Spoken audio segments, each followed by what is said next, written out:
বান্দা তুই ধৈর্য নিয়ে চল, আমার উপর ভরসা রেখে চল, আর সাহায্য আমার কাছে চাইস। আউযু বিল্লাহি মিনাশ শাইতানির রাজিম। বান্দা বলে, আল্লাহ তো যা করে ফেলেছে, যা করিয়ে দিয়েছে, এতগুলা গুনাহ আমি কই নিয়ে যাব? অতীত তো পাল্টাতে পারবো না, অতীত ব্যাক গিয়ারে যে অতীত পাল্টাতে আমার পক্ষে সম্ভব না। রব বলে যে সেটাও চিন্তা করিস না, আমি রহমান আছি তো, আমি রহিম আছি তো, আমি গফফার আছি তো। সুবহানাল্লাহর জোরে, আমি গফফার আছি তো, আমি সত্তার আছি তো, আমি মালিক তো আছি, আমি তোর খালিক তো আছি। বান্দা তুই টেনশন করিস না, তুই শুধু তওবা কর, আমি সব মাফ করে দেব। আরেকটু জোরে। শয়তান তোকে জাহান্নামে নেওয়ার জন্য 40 বছরে যা গুনাহ করাইছে, একটা তওবা যদি আমাকে খুশি করতে পারোস, বলেন সব 40 বছরের গুনাহ। এবার যে কথাটা বলছে একটু মনের কান দিয়ে শুনবেন। আল্লাহ আমাদের স্রষ্টা, মূসা নবীর উম্মতের স্রষ্টাও আল্লাহ, কিন্তু আল্লাহ সমস্ত নবীর উম্মতের ভিতরে সবচাইতে বেশি দয়া উন্মুক্ত করেছেন আমাদের জন্য। সবার জন্য রব, আমাদের জন্য রহমানুর রহিম।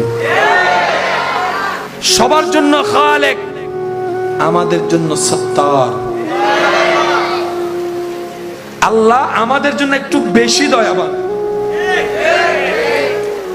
রব বলে যে তোদের চেহারার দিকে তাকিয়ে নয়, শুধু আমার হাবিবুল্লাহর উম্মত হওয়ার কারণে তোদেরকে এই মর্যাদা দান করেছি। বান্দা যখন মন খারাপ করে বসে আছে, রব বলে যে 40 বছরের গুনাহ মাফ করে দিয়েছি আমার নবীর উম্মত হওয়ার কারণে।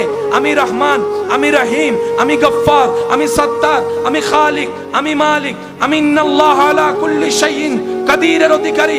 আমি আল্লাহ তোদের জন্য একটা স্পেশাল সুযোগ এনে দিচ্ছি। আল্লাহ সুযোগটা কি? রব বলে যে যদি ঈমানটা মজবুত রেখে জান্নাতে যেতে গেলে অনেকগুলো সওয়াব লাগবে না? 40 বছর তো গুনাহ শেষ, ব্যাগ দিয়ে আবার আনার সুযোগ, ওই 40 বছরে গিয়ে যে আবার সওয়াব করবে এরকম কোনো সুযোগ?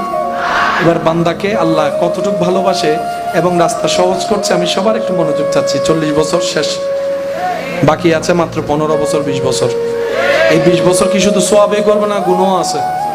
কারণ আমাদের হাঁটতে বসতে ইচ্ছায় অনিচ্ছায় গুনাহ হয়ে যায়।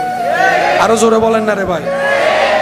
সুতরাং গুনাহ থেকে বাঁচার কোনো সুযোগ নাই, এদিকে আবার সওয়াবও লাগবে। বান্দাকে আর রব বলে তুমি যদি ঈমানটা মজবুত করে তওবার উপর অটল থাকার চেষ্টা করে, যদি তুমি নেক আমল করো, চেষ্টা করো, শর্তগুলো একটু দেখবেন। ঈমানটা মজবুত করে,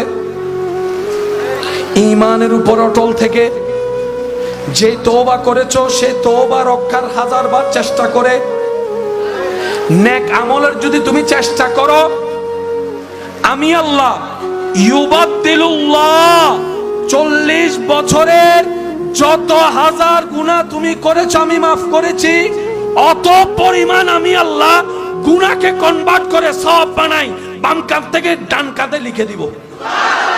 40 বছরে কি করছি, সওয়াব না গুনাহ? যদি রবকে রাজি করতে পারি সে 40 বছরও সওয়াব হয়ে যাবে।